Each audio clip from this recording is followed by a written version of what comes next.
skin would you buy? What skin? What skin would you buy if you got some RP? Dragon Lee Sin. Dragon Lee Sin?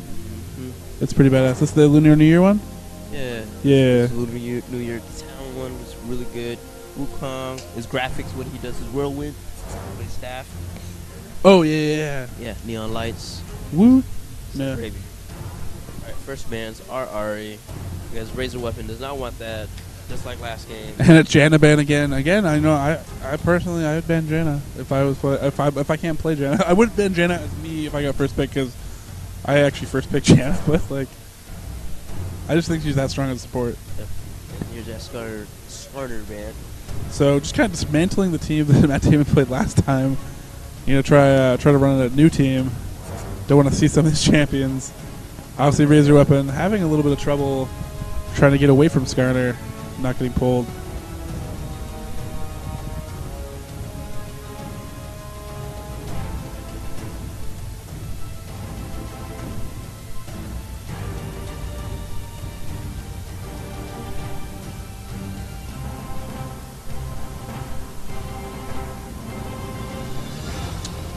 Razor Weapon debating who they're going to ban. It looks like they're going to go with Rammus here.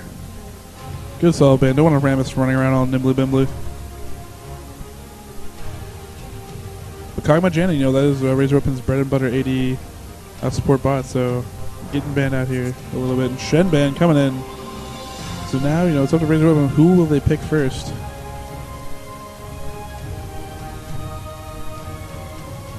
Looks like it's going to be Vayne. So Vayne, AD off the top. Dextraction is a very, very strong Vayne. And Lee Sin, and there it is. Ooh, wasn't banned out this time. Kuna's Lee Sin's very, very deadly. It's going to be exciting to see those who missed the early games of Kuna playing Lee Sin. They're going to be in for a treat.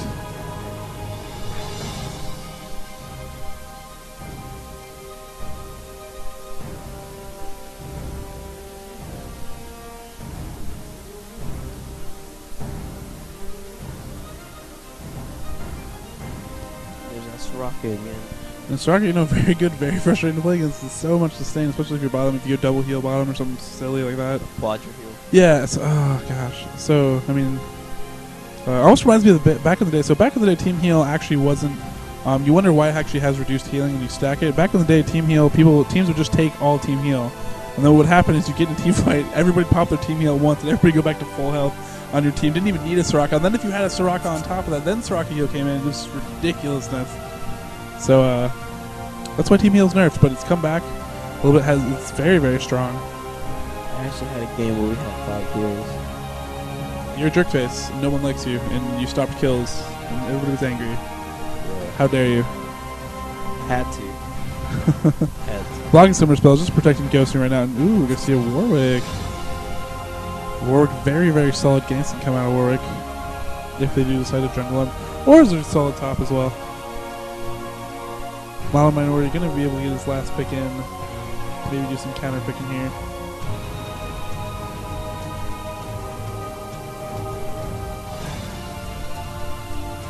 You'll see a Graves this time and a Cassiopeia. Do you like the Cassiopeia pick? Very, very strong early gaming. Graves, Soraka, very annoying. Super tanky. Graves passive combined with Soraka's heal passive. Ugh. Xerath, you know what? Actually, I really like to see Xerath. He's good against Cassiopeia, and Boscow is exceptionally good at playing Xerath, which we actually haven't seen Xerath all day, so finally coming out. You see him in one game. Oh yeah, he did play one game. Yes, the Ryze matchup where he had I mean, Ryze obviously not very good against Xerath. Xerath pretty much a counter pick to Ryze. And we're going to see a Pirate, so interesting team comp. A lot more damage now to Razor Weapon this time, which I do like. Although, you know, I think that Lee Sin, we're going to have to watch that Lee Sin, because that Lee Sin is pretty dirty. It was high 5 worthy game 2 of the pool play, so. Will we see an upset, though? Yes. Model Minority, you know, Razor Weapon coming in as 3-0 in their bracket. And, Matt Damon actually had to fight their way. Had to fight very, very hard. Had some really tough long games. A lot of games that came down to just one team fight at the end, barely pulling through to get actually into this game against Razor Weapon, so pretty interesting.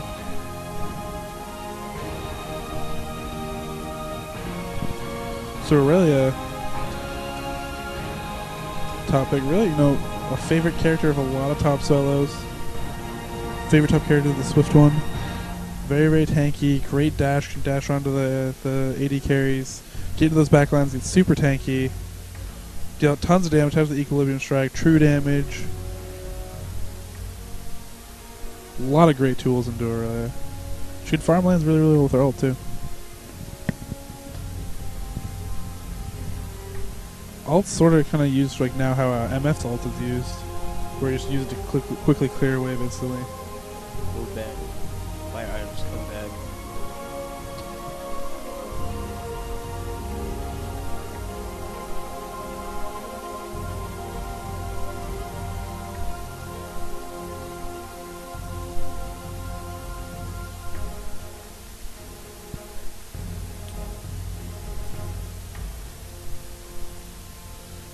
Looking at here, as far as hard stuns go, we have a suppress from Warwick, we have the mage chains from Xerath, the dance stun AoE from Sona, and then we also have a condemn possibility stun from Vayne. So lots of CC in the Raise Your Weapon team. And here we are. We are on to the 3 minutes, so we can bust out of this, show the summoner spells.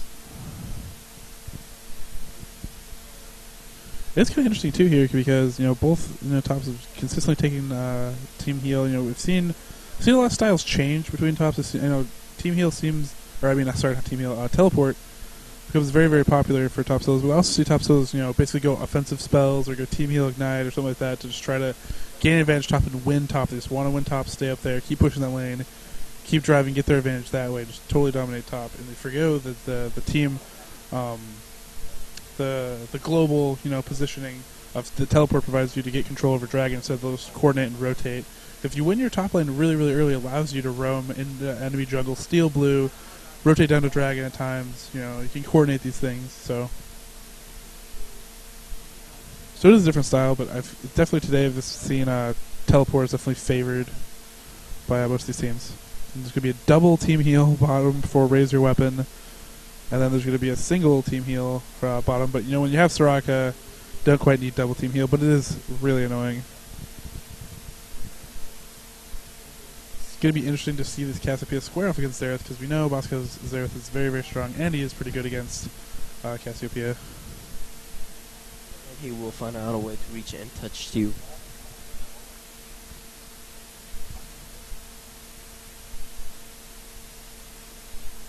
So bottom already actually coming off his first rough lane of the game last game, and your Razor Weapon actually kind of won they won the farm battle, but didn't quite win the team fights later in the game.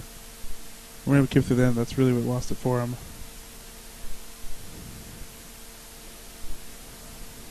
We have team complexity.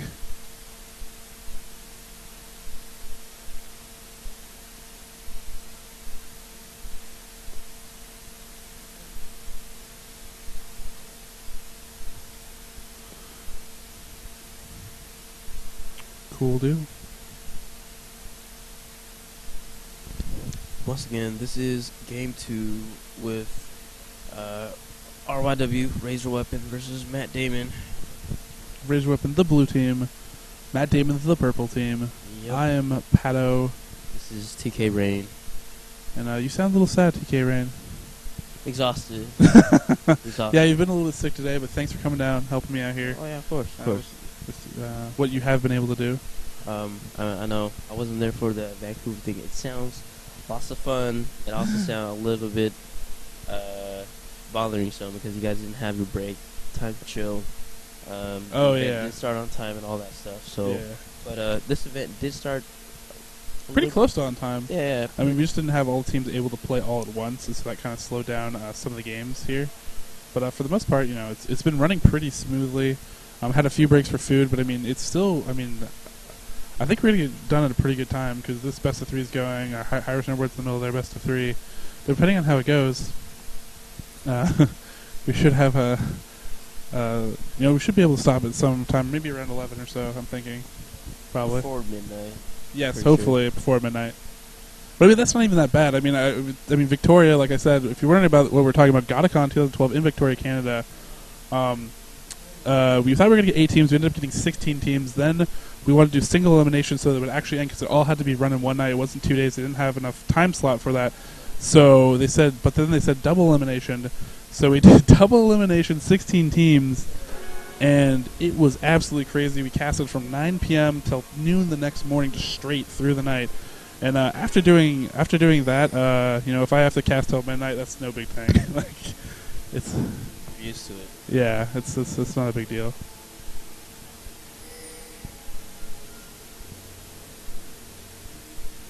So you know, both teams starting out really quickly. We're interested to see if we will see an invade. Last time, I didn't really see an invade from either team. A lot of preparation for an invade, but oh yes, we actually did see invade. There was the delayed invade on blue, but Highwind just switched over, took blue. So no harm, no foul there, actually. And you know, that is actually a good advantage, way to take advantage of blue, because typically blue wants to do these golems down here to gain that experience bonus. It's a cute little trick, but at the same time, we have actually seen a lot of ganks here down through the tri-bush to try to gank that and just go and steal red. But then we've also seen the fact that you can actually take blue safely with 3 people if you have a 5-man invade from, say, Team Matt Damon coming into their blue. And Raise Your Weapon now actually heading into Matt Damon's blue. Jigging around, they might take the solo mid path where they hook around here and towards the tri-bush, and that is what they are going to do. Little do they know, though, Matt Damon's not actually near blue at all.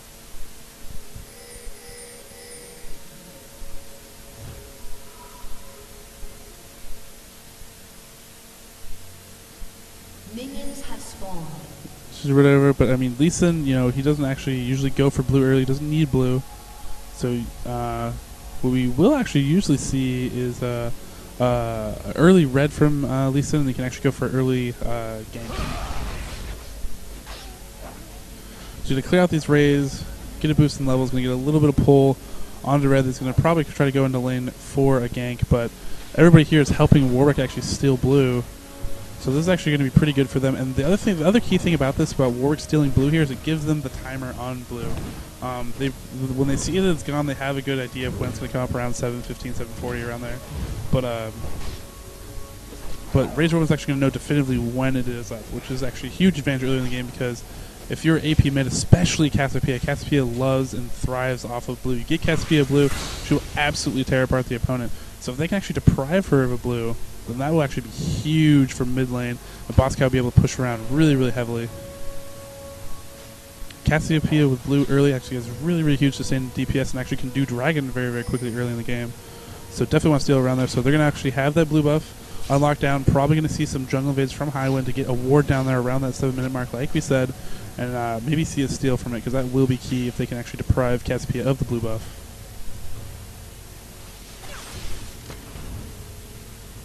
And actually, you know what I've seen a lot too, actually, is a pirate, you know, if you don't think you're going to do red, but in this case, Lee Sin probably going to be around red, so invade there wasn't very smart, but I've actually seen top pirates, even Aurelia's, other characters that can actually solo red. They'll come down here, solo red, steal it, blue pill back, and then teleport back to lane.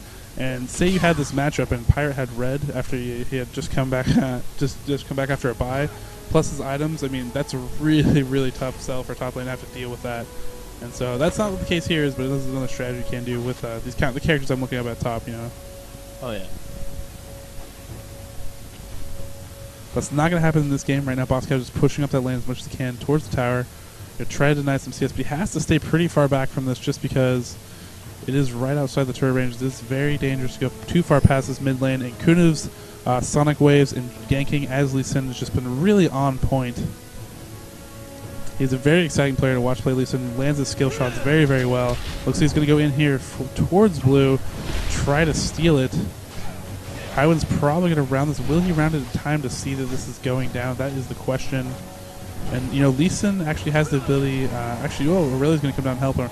So, Lee Sin has the ability. The reason this is so good to steal this blue, too, is Lee Sin doesn't want blue early. He doesn't actually use mana. Therefore, he can actually donate early blue to Cassiopeia. And since they've robbed her of that, and even Lee Sin getting blue, I mean, no big deal. He stole it from Xerath, but you know, they just know when the next blue is going to come up for Cassiopeia, and they can go try to steal that. And if they're successful, they have a huge advantage, because really early blue on Cassiopeia is just disgusting too.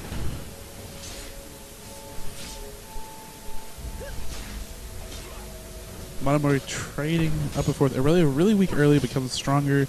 The more levels she gets, the more farm she gets.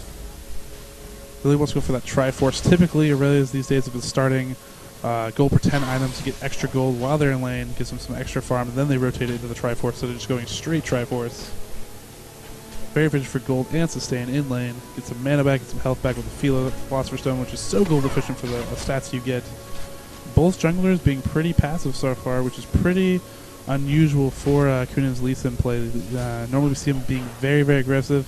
For Warwick, typically, actually, this is pretty normal for him. He wants to be passive. He wants to get to 6 as fast as possible, so he's going to go farm as much as he can. And then once he gets Infinite Duress, his ganks are almost sealed if you have CC to follow it up. So let's say Cassiopeia pushes out a little bit too far here. If Warwick can come in, Infinite Duresser, which you can't cleanse out of because of the Suppress, and then it's followed up by Mage Chains from Xerath, and you just stack that CC right there, Cassiopeia will be dead before she even comes out of it. So that's really Warwick's strategy. He wants to get to 6 so we can get that ultimate as fast as possible. Right now he's sitting at level 4, almost to level 5. Lee Sin rotating around with blue. He's level 4. A little bit behind Warwick in experience right there in farm. Having to do a lot more run around to steal that blue. The other thing too is if you do that steal, the advantage of 2 is because you actually get a lot of experience from blue buff and red buff. So by actually, if Warwick was able to come around and actually get another blue buff of sorts, he probably would have fed it to Xerath. But if you can get another blue buff, you can actually leech it and be greedy and get the experience from it, and then hit a faster 6 that way too. Lee Sin did deprive him, so Lee Sin kind of waiting down here. Matt doing a good job. Use creeps to shield him in case there is a Lee Sin in that brush.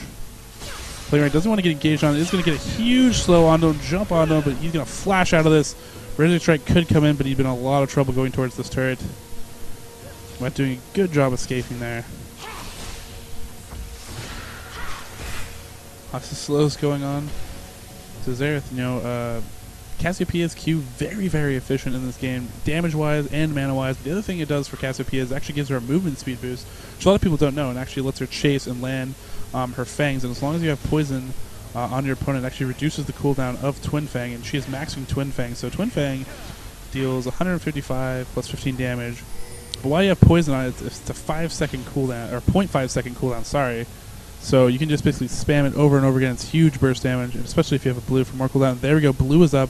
Warwick is rotating this. Lee Sin should know that this is close up. He's going to clear wolves first. Warwick needs to steal this. It would be huge if he can actually see this. Lee Sin going to come down, though, really, really quickly. So he needs to deal more damage. This probably should have some help of some sort towards this, but he's going to come around and see this. Warwick, will he be able to steal it in time and keep it? That is the other key. Will he be able to steal it, but will he be able to escape Lee Sin? Lee Sin actually